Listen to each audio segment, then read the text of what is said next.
For the transcription of 80 words per minute, 3, 2, 1, start. During the last general elections, the government found on careful consideration that it would not have been possible to provide such facilities without rousing criticism of unfairness and partiality from one group or the other. However, after the elections, the government have given careful thought to the matter. Practices prevailing in other democratic countries have also been studied and compared. It is well to remember that examples of other countries that can be cited in this behalf are not uniform and are based on conditions which differ radically in many important respects from country to country. The practical aspect of the question has also great importance. The area of the country, the form of government, federal or unitary, and the number of parties involved all are factors which have been kept in mind by various countries in taking a decision. In USA, where broadcasting is run by private enterprise, though certain principles of equal opportunity have been laid down by the Federal Communications Commission. In practice, it is a rare occurrence because time has to be purchased and a great deal of bickering and dissatisfaction always exist. In Great Britain, only since war opportunities have been provided for a few election broadcasts, the allotment of time being subject to the strength of the parties and other practical considerations. In countries like Switzerland, no time is permitted for election purpose on the radio, while in France it is given, though the time allotted is extremely short, 5 minutes or less.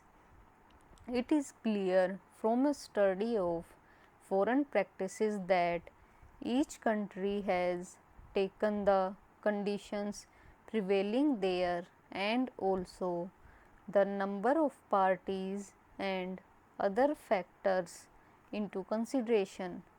The analogy of other countries, therefore, is of not much validity in coming to any conclusion as far as India is concerned, taking into consideration the conditions prevailing in our country. The government feels that it would be extremely difficult, if not impossible, to make satisfactory arrangements for giving such facilities to all political parties. Besides the points mentioned above, another important factor has to be considered. In other countries, for national broadcasting, only one language is used, and that too only in national elections. The exception is Switzerland, where there are three languages.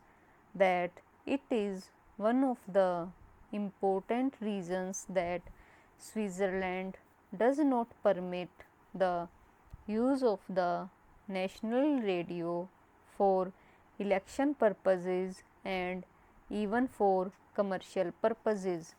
In India, we are confronted with the task of providing facilities in 12 languages besides English, and they would be asked to give equal facilities from stations of All India Radio, which are 26 in number.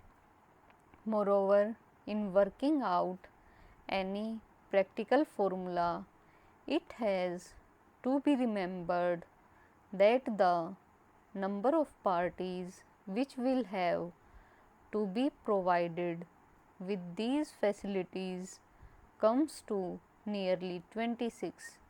The apportionment of time between the various political parties and at different stations of the AIR would be a task of extreme difficulty and is bound to lead to criticism and partiality.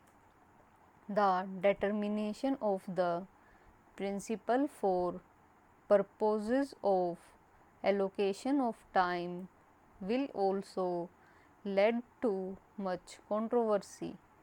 Language stations of regional centers of AIR might have to cater to a larger number of parties and provide them with time for broadcast in at least 2 to 3 languages and sometimes more.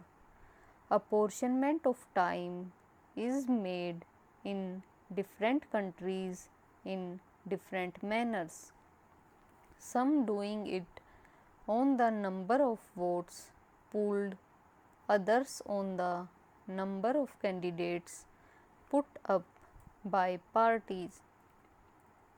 We feel that any such apportionment would result in recriminations and criticism of government.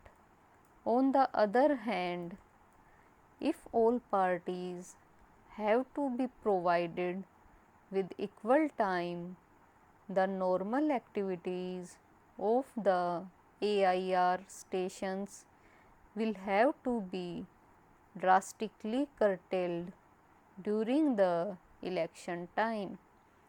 The proposal to provide broadcasting time in a fair and reasonable manner, therefore, seems almost insoluble in practice.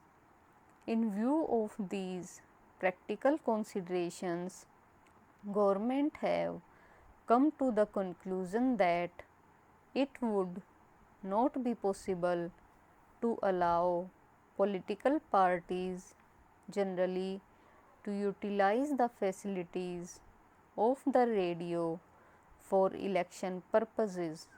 However, government feel that an experiment permitting such utilization on a restricted scale might be tried in order to see whether such facilities can be used for specific election purposes without taking a major part of the time of the radio and also without leading to a charge of discrimination or partiality.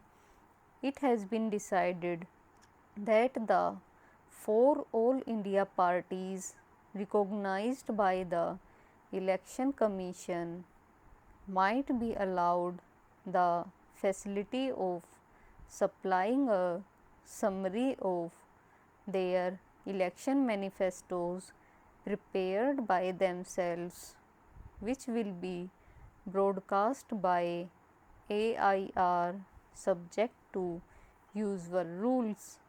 Such summaries might not exceed 10 minutes and will be broadcast in English and in all the regional languages of the country.